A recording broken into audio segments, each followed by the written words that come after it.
satu FM Salsabila 98,1 Salsabila FM, radionya orang Madura. Assalamualaikum warahmatullahi wabarakatuh. Selamat sore sahabat Salsa.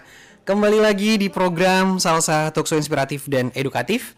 Untuk hari ini kita kembali mengangkat sebuah tema sahabat Salsa yang tentunya mengandung nilai edukasi gitu ya, nilai pelajaran untuk kita bahas di program ini selama setengah jam ke depan. Hari ini kita akan ngebahas tentang pembinaan rutan jalan menuju perubahan. Tentu untuk mengulas topik itu sahabat Salsa, kita telah kehadiran narasumber, tapi nanti kita akan sapa beliau. Beliau adalah Kames Woro, AMD IP SHMH, Kepala Rutan Kelas 2B Sampang. Sebelum itu sahabat Salsa, untuk kamu semua, selain bisa mengikuti talkshow kita di frekuensi 94,1 FM, kalian juga bisa mengikuti talkshow kita melalui live streaming di akun TikTok resminya Salsabila FM di 941 Salsabila FM gitu. Dan untuk kamu mungkin ada yang berkenan bertanya di WA juga boleh di 081 333 331 941. Baik sahabat Salsa, langsung saja Romi sapa narasumber kita, Bapak Kames Woro AMDIP SHMH. Selamat datang di Salsabila FM, Bapak. Selamat siang keluarga Salsa semuanya. Terima kasih. Alhamdulillah. Pak, sebelum kita ngebahas tentang temanya gitu, Romi mau ngajak masyarakat Sampang, terutama sahabat Salsa, untuk terlebih dahulu mengenal perjalanan Bapak hingga akhirnya sekarang ada di Sampang dan menjabat sebagai Kepala Rutan Kelas 2B Sampang. Seperti apa Pak perjalanan? Mungkin diawali dulu dengan nama Bapak, kemudian lahir di mana, dan perjalanan karir atau perjalanan kerjanya itu seperti apa? Dipersilakan Pak. Baik, terima kasih. Perkenalkan, saya Kames Woro selaku Karutan Kelas 2B Sampang. Awal saya menjabat pertama dari saya mengikuti sekolah kedinasan, yaitu Akademi Ilmu Pemasyarakatan, yang mana di tahun 2003 saya mendaftar dari umum, dari SMA. Nah, setelah diterima, alhamdulillah saya mengikuti pendidikan kurang lebih 3 tahun. Nah, setelah 3 tahun 2006 saya lulus di wisuda, dan alhamdulillah awal penempatan untuk saya di Nusa Kambangan.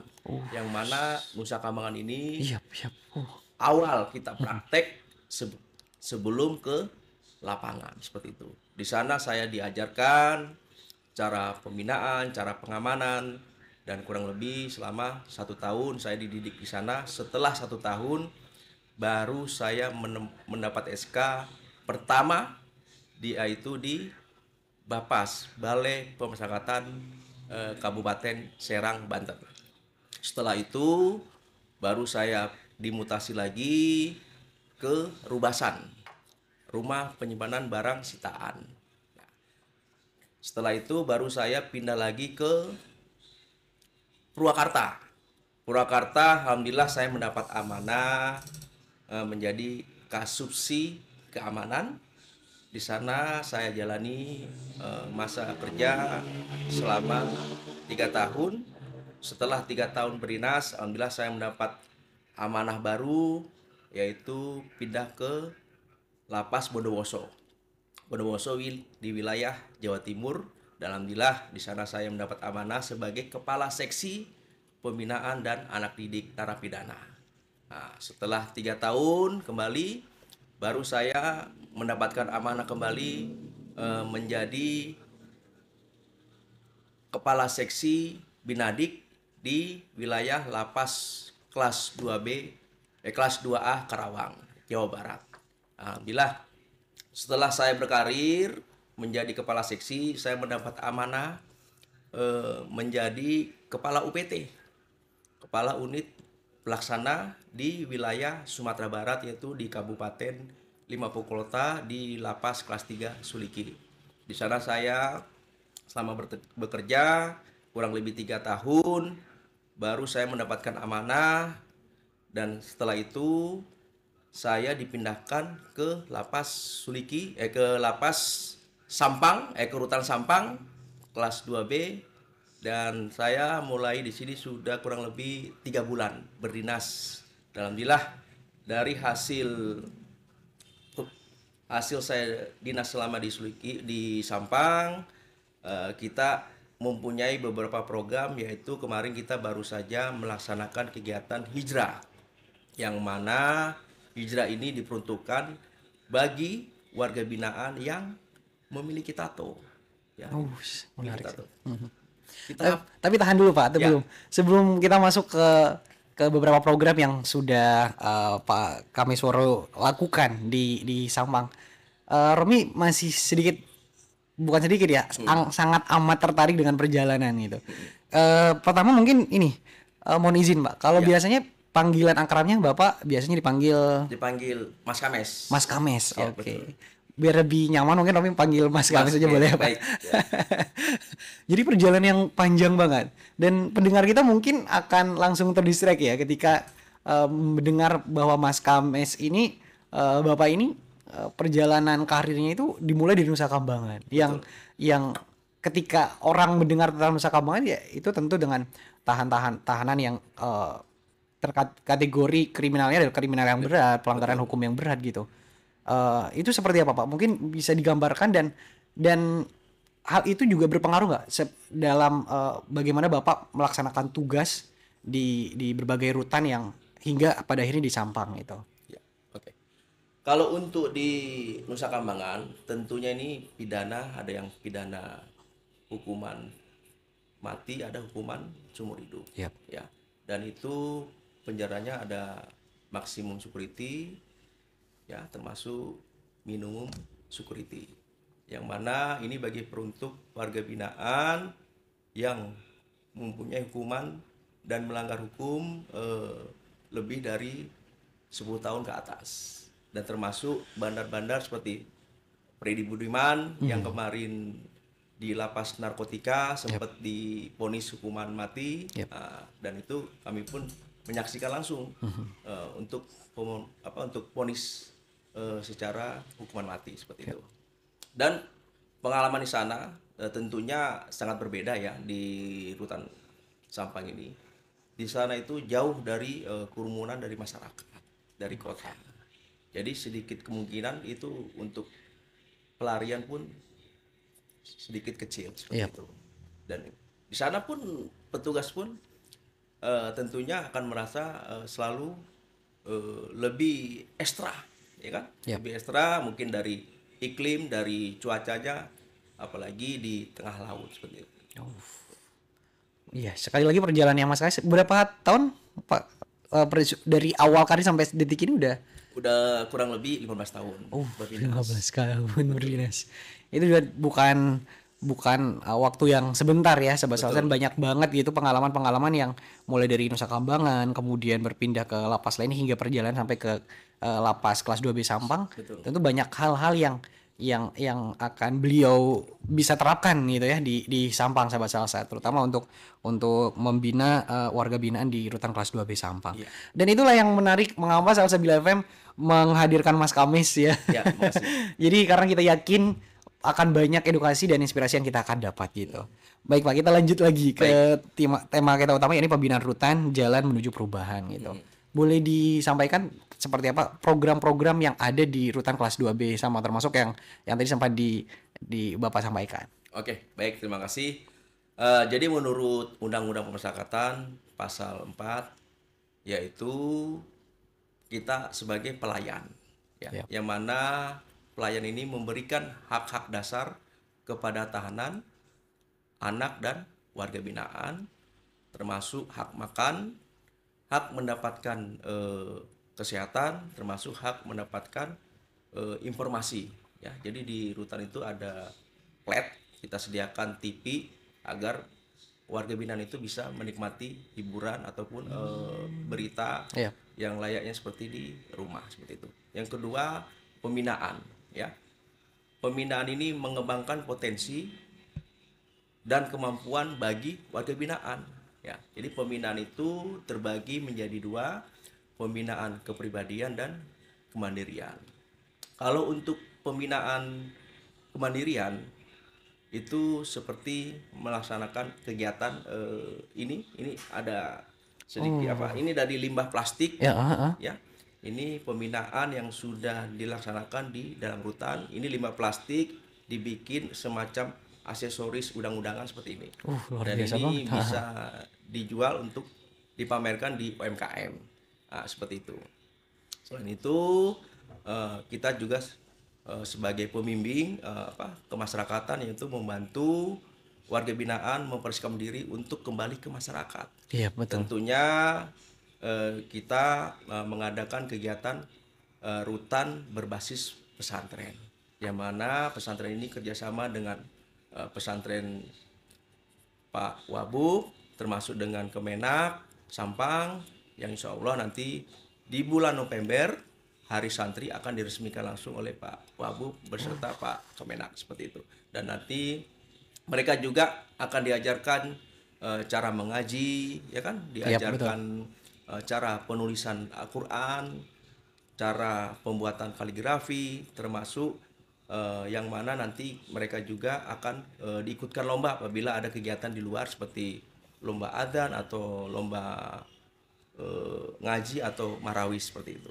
Dan tentunya harapan kami agar mereka nanti bisa menjadi manusia yang lebih beriman, bertakwa, dan kembali ke masyarakat dengan baik, seperti itu.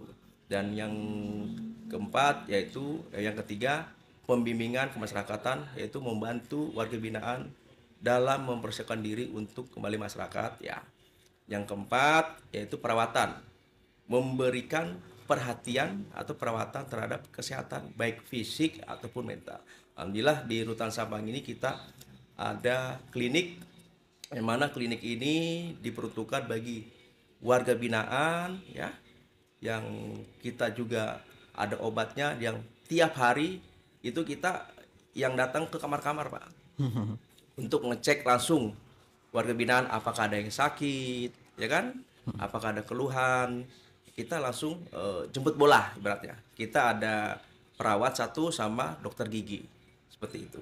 Nah, tentunya ini sebagai pelayanan kami terhadap warga binaan, seperti itu. Terus yang kelima, pengamanan ya. Pengamanan ini menjaga keamanan dan ketertiban, terutama ada di lembaga pemasyarakatan ataupun di rutan. Termasuk ada gangguan keamanan, kita sudah bekerja sama dengan pihak APH, baik dari Kodim, Polres ataupun dari BNN Sumeneb. Yang terakhir yaitu pengamatan ya. Kita memantau dan mengawasi perilaku, perkembangan bagi warga binaan, ya kan, serta melakukan deteksi dini terhadap potensi gangguan keamanan dan ketertiban, ya. Jadi yang kiranya warga binaan yang dianggap rawan, kita lakukan peninjauan kembali, jangan sampai mereka itu kembali berulah di dalam rutan. Makanya kita sering melakukan razia seminggu 2 kali, termasuk insidentil dengan pihak terkait, termasuk dengan APH terkait. Jangan sampai rutan itu ada barang-barang terlarang ataupun HP. Karena di rutan itu sudah kita sediakan wartel, apabila ada keluarga ataupun warga binaan yang kangen sama warga bisa komunikasi melalui wartel sus pas yang ada di rutan, seperti itu. Menarik sekali ya, Pak. Dan masyarakat ini perlu tahu ya, sahabat salsa perlu tahu gitu. Kita sering melihat bahwa di balik jeruji itu adalah hal yang dipandang sebelah mata gitu ya. Mereka adalah tempat kalau Romi bilang tempat orang-orang yang sakit, tapi tidak seperti itu, sahabat salsa.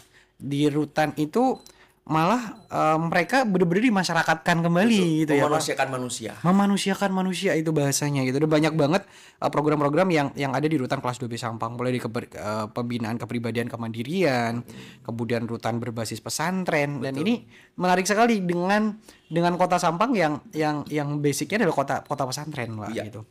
Dan ada juga mempersiapkan bagaimana para warga binaan ini bisa kembali ke masyarakat nanti dan bisa diterima oleh masyarakat. Betul. Ada juga perawatan fisik dan mental, jadi kesehatannya juga diperhatikan sahabat salsa, dan pengamanan, serta yang terakhir ada pengamatan tadi gitu. Betul, betul. Izin kita bedah satu-satu Pak. Yang pertama tentang kepribadian dan kemandirian gitu. Itu seperti apa aja Pak dalam implementasinya? Selain pembuatan produk yang sudah Mas Kamis tunjukkan tadi itu Iya. seperti apa? Oke. Selain itu kami juga di Rutan ada kegiatan kolam ikan ya, termasuk kita memanfaatkan lahan beranggang. Kita juga aja bercocok tanam baik menanam singkong ataupun pokcay ya kan, yang mana hasilnya itu bisa dimanfaatkan untuk masyarakat luar ataupun diproduksi untuk warga binaan sendiri. Tentunya harapan kami ini kita juga bisa bekerja sama dengan dinas terkait ya, Betul, termasuk dengan dinas perikanan, dinas pertanian, yang mana saya melihat 80% ini masyarakat Sampang ya. Kami berharap dari dinas terkait termasuk Pemda, kami butuh bantuan lah terutama untuk kegiatan pembinaan yang ada di rutan ini. Kami juga menyediakan kolam ikan termasuk ikan lele, dan bisa juga nanti Mas bisa melihat langsung kita memproduksi, yang mana ini diproduksi langsung oleh warga binaan, termasuk cara pembibitan, cara pembesaran ikan ya, yang mana nanti mereka ini bisa digunakan setelah bebas. Jadi jangan sampai warga binaan itu Betul. warga binaan itu akan kembali lagi ke sini, ya kan? Seperti itu. Saya sih berharap rutan itu produktif, kosong. Berarti kan Iya, betul. tingkat kriminalnya rendah, Rendah, rata, betul. seperti itu. Sama seperti di Belanda itu, di lapasnya itu tingkat kriminalnya kosong malah. Seperti itu. Ya, kami sih berharapnya mudah-mudahan kedepannya tentunya untuk di pemerintahan terutama di lapas bisa menjadi lebih baik lagi seperti itu. Iya. Ya. Mas Kamis, terus terang ketika ngobrol ini kita baru awal ngobrol beberapa menit, tapi seolah-olah bayangan Romi yang bahwa rutan itu adalah tempat yang sangat sangat seram gitu ya, dan sangat gelap gitu ya. Jadi itu seolah-olah runtuh, dan ternyata di rutan itu seperti ini ya. Para warga binaan itu benar-benar dimanusiakan gitu. Betul. Termasuk yang seperti tadi. Itu baru di awal programnya aja sahabat salsa, jadi di awal diajari juga untuk produktif, membuat sebuah produk yang bisa dipasarkan, ada di sektor pertanian juga, dan itu peluangnya juga akan kedepannya tentu di Rutan Kelas 2B Sampang akan diperlebar lagi dengan melakukan kerjasama dengan dinas terkait gitu. Betul. Ya Pak Kamis ya. Kemudian yang kedua ada program pesantren, rutan berbasis pesantren. Betul. Itu seperti apa? Boleh didetailkan lagi, Mas Kamis? Oke. Itu kayaknya menarik sekali karena notabene Sampang ini adalah kota pesantren, Mas Kamis. Gimana Mas Kamis? Oke. Jadi awal saya datang sini yang pertama itu cari ustadz. Ustadz gimana caranya rutan itu bisa seperti pesantren, paling nggak semi pesantren. Dan alhamdulillah Pak Wahub dukung, Betul. support, apalagi beliau itu kan dari kalangan kiai. Betul. Nah, termasuk Kiai Izat ya, beliau juga dari kiai. Dan alhamdulillah Pak Kiai Izat juga sudah sempat kan waktu acara Apustato, dan beliau sangat support ya kan, karena sangat support dalam arti beliau siap mendukung, terutama beliau akan mendoafakan Al-Quran ya kan, karena mayoritas di rutan ini 100% muslim semua. Iya. Seperti itu. Makanya mau nggak mau mereka harus wajib mengikuti program pembinaan, terutama saya awal datang itu yaitu melaksanakan sholat jamaah ya. Yang tidak sholat saya hukum. Seperti itu. Itu program yang Pak Mas Kamis terapkan ketika baru datang di rutan kelas 2B Sampang. Betul. Kenapa kalau kita tidak terapkan seperti itu, mereka akan ele-elean, mereka akan malas-malasan. Betul, ya. betul. Karena yang terpenting itu adalah keimanan, ketakwaan. Karena selama kalian hidup di sini, yang tujuan kalian ada satu, yaitu pengen masuk surga, ya kan? Mau nggak mau ya kita laksanakan sholat jamaah. Setelah sholat jamaah kita adakan kegiatan tadarus ataupun yasinan seperti itu. Alhamdulillah kita juga dapat hibah perbaikan masjid, dan alhamdulillah bisa ditampung sebanyak 200 orang untuk melaksanakan kegiatan sholat jamaah. Dan alhamdulillah kalau waktu sholat Jumat itu sampai di depan teras, Pak, seperti itu. Penuh, betul. Mau nggak mau ya kita laksanakan, suka nggak suka ya dia harus laksanakan, karena mereka itu kan menjalani hukuman kan di dalam rutan. Betul. Mau nggak mau dia harus ikutin aturan. Iya. Seperti itu tuh. Kalau setelah bebas ya itu terserah mereka, ya kan. Yang penting kembali lagi keimanan mereka, keyakinan mereka. Mudah-mudahan itu tadi saya bilang. Saya sih berharap warga binaan ini tidak mengulang kembali lah. Ya, tentunya bisa menjadi manusia yang lebih baik lagi. Karena ada pepatah mengatakan ya, manusia itu pasti ada waktunya untuk bertobat, ya, kembali ke jalan yang baik lagi, seperti itu. Oke. Dan itu akan di-launching pada tanggal 11 di bulan hari santri nanti. di hari santri. Betul. Ini menarik sekali. Insya Allah nanti kita undang. Undang Pak, Salsa bilang memang harus diundang, dan kita udah penasaran sih sahabat Salsa, karena sebelum kita mulai talk show, mulai on air ya, Mas Kamis tadi di luar udah sempat berikan ke kita, ayo kapan, jangan di sini saja di on air aja, tapi Salsa Bila FM nanti harus hadir juga ke rutan. Betul. Dan itu menarik sekali ya. Nanti bisa kita edukasi, bisa menyapa keluarganya. Betul. Dengan di luar, ya kami insya Allah nanti akan menyediakan tempat untuk siaran langsung khususnya bagi warga binaan. Nanti mereka akan menceritakan pengalaman hidupnya. Jangan sampai pengalaman-pengalaman ini ya kan dialami sama orang lain. Betul. Lebih baik kita belajar dari pengalaman orang lain daripada kita harus tersangkut dengan hukum, seperti itu. Luar biasa sekali ya. Ini menarik sekali sahabat Salsa. Jadi luar biasa ya. Rutan berbasis pesantren. Kalau di pesantren Pak, itu ada istilah tindakan gitu. Misalkan ada warga binaan yang tidak selalu berjemaah nanti. Itu apakah ada juga tindakan yang sifatnya mendidik juga atau seperti apa nanti? Oke. Tentu. Kalau di sana kami terapkan yaitu apabila mereka tidak sholat, saya hukum bikin surat ini, Pak. Bikin kaligrafi. 50 halaman. Saya hukum. Itu kan semacam mendidik. Iya. Nah, saya bikin, coba kamu nggak sholat, coba kamu bikin kaligrafi sebanyak 10 lembar atau 20 lembar, ya. Sel itu kan termasuk syarat-syarat untuk memperoleh pembebasan bersyarat ataupun cuti bersyarat. Mereka harus wajib mengikuti program-program pembinaan yang ada di dalam rutan. Itu sebagai syarat. Dan itu bisa membedakan mana yang rajin, mana yang enggak, dan prioritasnya kami peruntukkan bagi yang melaksanakan mengikuti program pembinaan yang ada di rutan, seperti itu. Kita utamakan seperti itu. Dan yang berperilaku baik nanti ada istilah pengurangan, apa istilahnya itu Pak? Remisi. Ada remisi Betul, juga. betul. Dan itu nanti masuknya ke situ. Betul. Luar biasa sekali sahabat Salsa. Menarik ya. Dan tujuannya tentu bagaimana warga binaan ini nanti bisa kembali ke masyarakat, bisa berbaur kembali, dan masyarakat tentu berima gitu Pak. Berkaitan dengan ini Pak, Mas, ketika banyak juga masyarakat yang tapi kita ya tentu paham ya sahabat Salsa, nggak ada manusia yang Sempurna. iya yang sempurna, tidak pernah melakukan kesalahan gitu Pak. Mungkin bisa diberikan edukasi juga Pak ke pendengar kita bahwa mereka yang sudah, kalau Romi bahasanya lulus dari rutan berbasis pesantren ini gitu, itu juga berhak dan bisa untuk berbaur kembali dengan masyarakat gitu, karena masih banyak masyarakat yang berpikiran hal yang negatif gitu. Itu seperti apa pesannya Bapak kepada masyarakat sendiri? Oke. Baik para pemirsa, masyarakat terutama masyarakat Sampang, marilah kita bersama-sama menjalankan terutama aturan yang ada di negara ini. Ikuti aturan, jangan sampai kita melanggar aturan itu.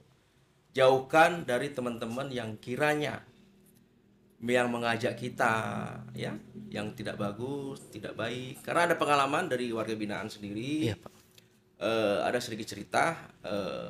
Jadi temannya itu meminjamkan motor ke pelaku. Iya. Ternyata yang punya motor nggak tahu, dan itu motornya disalahgunakan untuk ambil barang sabu. Seperti itu. Akhirnya motornya ini kan akan jadi barang bukti. Betul. Yang punya pun akan jadi terseret juga. terseret juga seperti itu. Karena sudah memberikan meminjamkan motor itu. Nah, jadi saya minta kepada masyarakat selalu berhati-hati dalam mencari teman, mencari kerabat, ya. Dan teman pun bisa jadi lawan seperti itu. Intinya kita fokus saja dengan keluarga, cita-cita kita tinggi, ya kan? Seperti itu. Intinya kita fokus untuk keluarga dan masyarakat yang ada di sekitarnya, seperti itu. Iya, dan mereka juga berhak juga untuk kembali ke masyarakat. Betul. Makanya saya ada program Pustato itu biar untuk menghilangkan image jelek, ya. Iya, betul. Seperti itu. Jangan sampai warga binaan ini yang pakai tato jadi bahan cemooh. Iya. Jangan sampai mereka dihindari, ya. Karena mau nggak mau mereka kan manusia juga. Betul. Ya. Sedangkan Tuhan saja maaf, ya kan. Makanya untuk menghilangkan jelek itu kita hapus tatonya agar masyarakat itu tidak menilai buruk. Sekarang orang kalau ada tato kan akan menilai jelek seperti itu. Biar itu pun orang bilang seni tapi di dalam agama pun tidak membolehkan seperti itu. Dan itu waktu wudhu pun tidak sah, sholat pun tidak sah seperti itu. Yang penting mereka ada niat untuk menghapus tato. Dan alhamdulillah antusias dari warga binaan kami cukup senang karena saya melihat hapus tato kalau di luar itu dihitung persentinya itu 300.000. Iya. Ya, maka ini semua kita gratiskan, makan gratis, ya. Masya Allah. Tidurnya dijaga, ya kan? Iya, betul. Kesehatannya kita jamin, termasuk makanan pun kita jamin, termasuk gizinya segala macam, ya kan? Termasuk tatonya pun kita perhatikan. Dan itu alhamdulillah di setiap saya pindah selalu ada program hapus tato, baik di Lapas Karawang, di Lapas Suliki Sumatera Barat, termasuk di sini. Apa yang sudah saya terapkan di lapas-lapas yang sudah saya tempatin itu saya terapkan di lapas yang baru seperti itu.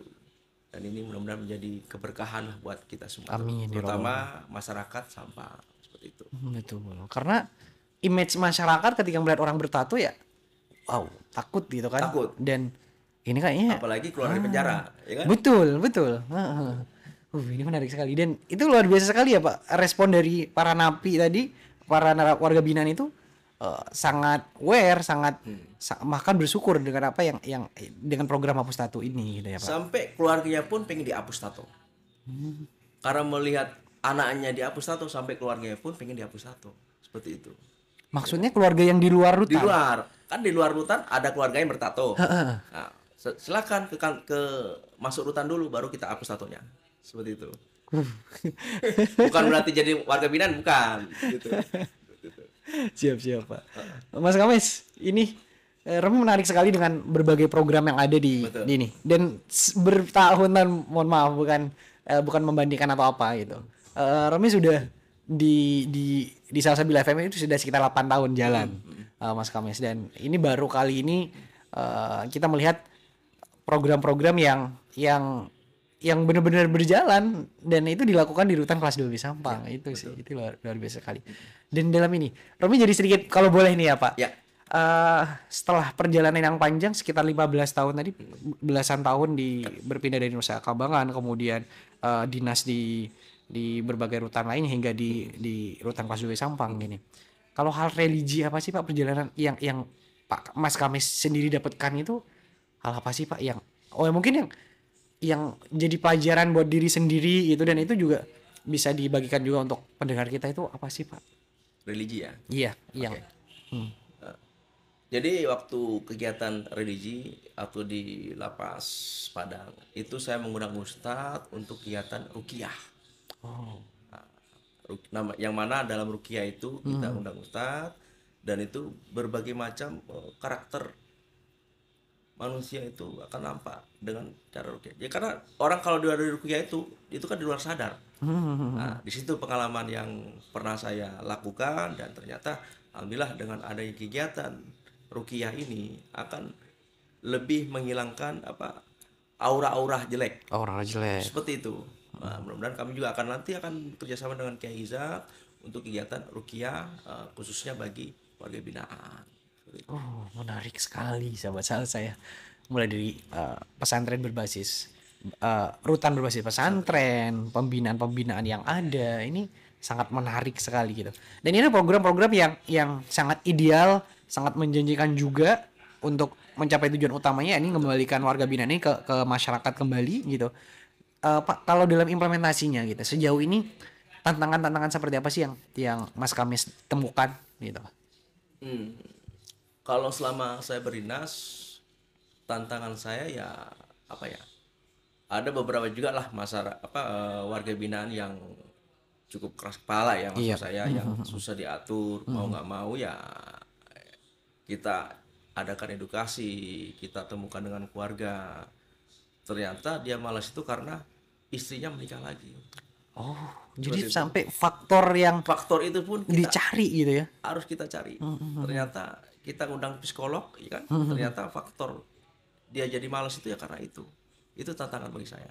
Tapi dengan adanya tantangan seperti itu, saya akan jadi pembelajaran itu dapat di pengalaman-pengalaman dinas saya seperti itu. Oh, banyak ya.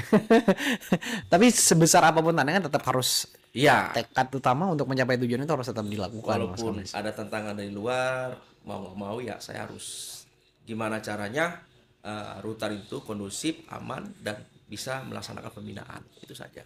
Saya sih berharapnya terutama masyarakat luar ya, terutama LSM atau dari media bisa ikut berpartisipasi lah.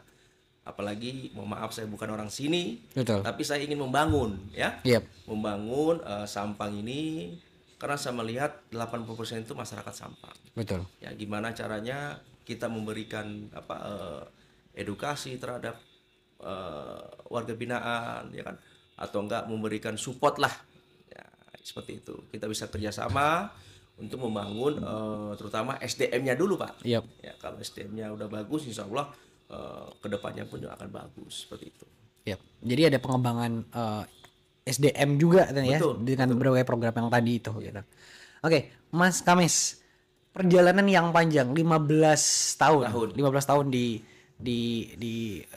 pembinaan gitu ya, pembinaan warga binaan ini. Ini perjalanannya Pak, apakah sempat dituangkan lewat buku atau di kompresi yang mana, yang hal itu juga bisa menjadi pelajaran juga gitu. Ada, alhamdulillah ini saya bawa ada buku yaitu Pena di Balik Jeruji Mewujudkan Mimpi. Nah, ini buku perdana saya ya kan, dan bisa didapatkan langsung ya di online. Yap. Yaitu beragam pembinaan dan pengalaman hidup. Oke, jadi di situ bisa Di jadi pelajaran sini juga. buku ini bisa nanti Bapak Mas lihat ya kan. Di sini hasil tulis tangan mereka. Jadi pengalaman hidup mereka sebelum masuk sampai dia masuk dituangkan dalam buku ini. Dan tentunya ini sebagai edukasi kepada masyarakat, dan saya berharap bisa membaca buku ini. Jangan sampai ya keluarga kita, sahabat kita, teman-teman kita masuk ke dalam lapas atau rutan ataupun melakukan tindakan kejahatan. Jadi buku ini sangat berharga bagi saya. Ya, dan ini buku perdana saya dan ini akan saya berikan langsung ke Salsabila FM. Oh, seperti itu. terima kasih banyak Ya. Mas Kamis. Tapi Romis yang harus terima nanti. Iya, betul. Kayaknya ini setelah talkshow ini harus ada talkshow lanjutan lagi nih. Baik, Mungkin terima kasih. next kedepannya kita akan setelah Romi baca dan teman-teman baca di sini, kita akan coba bedah buku Betul, ini seperti betul. apa, dan pesan-pesan apa saja yang Mas Kamis ingin sampaikan ke masyarakat luas betul. melalui pena di balik Pena di jeruji balik ini. jeruji, Wih, keren sih. Boleh nanti kita undang anak-anak sekolah ya, kita kasih edukasi. Boleh. Saya siap. Seperti Siap. itu, siap. Nanti kita akan coba kerjasama dengan sekolah. Kita bisa langsung datang ke sekolah dan nanti Mas Kamis juga bisa langsung mengisi di situ dan Baik. memberikan edukasi juga gitu. Karena diakui atau tidak, tindakan-tindakan atau kenakalan remaja itu banyak juga yang marah menjurus ke kriminal. Itu harus diedukasi sih. Apalagi sekarang narkoba. Nah, itu betul. Baru aja tadi pagi kita ngobrol bersama Kasatres Narkoba Polres Sampang. Itu ini nyambung banget sih. Itulah. Jadi sekarang narkoba itu udah kayak kacang goreng. Iya kan? Oke. Bisa didapatkan. Anak sekolah aja sudah bisa ngerokok. Mungkin dari pengalaman ngerokok dia penasaran rasanya seperti apa. Narkoba pun sama seperti itu. Awalnya coba-coba akhirnya ketagihan. Iya. Ya kan? Akhirnya nggak mampu beli, akhirnya barang yang di rumah apa dijual. sampai harta dan segala macam pun akan habis. Oke. Seperti itu. Dan hal itu juga tertuang di buku ini Mas Kames. Iya, ada semua sih. Pengalaman hidup. Ini menarik sekali ya. Sayang banget sahabat Mas Kames punya kalau seandainya nggak tidak banyak kegiatan ya mungkin Romi akan ngobrol lebih panjang lagi sahabat Salsa, tapi kita udah sepakat kita akan ngobrol just setengah jam saja, tapi sekali lagi harapan kita nanti kita akan ada next episode berikutnya lagi bersama Mas Kames gitu. Mas Kames mungkin terakhir pesannya untuk masyarakat atau juga pesan dan harapannya gitu di ketika berdinas di rutan kelas 2B Sampang ini Mas Kames, silakan. Oke. Kesan-kesan saya untuk masyarakat, teruslah berbuat baik ya. Dan jadi manusia yang bermanfaat. Itu saja. Terima kasih. Oke, singkat padat tapi tertuju ya. Oke, terima kasih Mas Kames. Dan kita akan ngobrol lagi nanti di off air bagaimana kita program-program itu kita akan laksanakan bersama, terutama kita akan langsung belusukan juga. Boleh ke rutan kelas 2B Sampang. Kita akan bicarakan formatnya nanti seperti apa dan kita juga coba soundingkan juga tentang bedah buku tadi ke anak-anak sekolah betul, gitu. Betul. Terima kasih. Baik, makasih. Saya mengucapkan terima kasih atas perhatian ada kunjungan ke sini. Siap Mas Kames. Kita ketemu lagi. Baik, terima kasih Mas Kames. Wassalamualaikum warahmatullahi wabarakatuh. Waalaikumsalam warahmatullahi wabarakatuh. Dan sahabat Salsa, itu dia obrolan kita yang penuh edukasi dan menginspirasi gitu ya, dan itu meruntuhkan image negatif kita tentang rutan sahabat Salsa, dan harapannya ke depan tentu tidak ada siapapun yang berharap bisa ada di situ, tapi untuk mereka-mereka yang sudah masuk di situ kita doakan mudah-mudahan bisa berubah menjadi pribadi yang lebih baik lagi, terutama dengan pembinaan-pembinaan yang sudah dilakukan oleh para petugas ya di rutan kelas 2B Sampang. Baik, itu dia podcast atau talkshow kita hari ini. Sampai jumpa di lain kesempatan sahabat Salsa, kita tentu akan kembali hadir dengan tema dan narasumber yang lebih mengedukasi dan menginspirasi lagi gitu. Saya Romi yang bertugas dari Jalan Jaksa Agung Suprapto nomor 123 Peliang Sampang pamit undur diri. Assalamualaikum warahmatullahi wabarakatuh.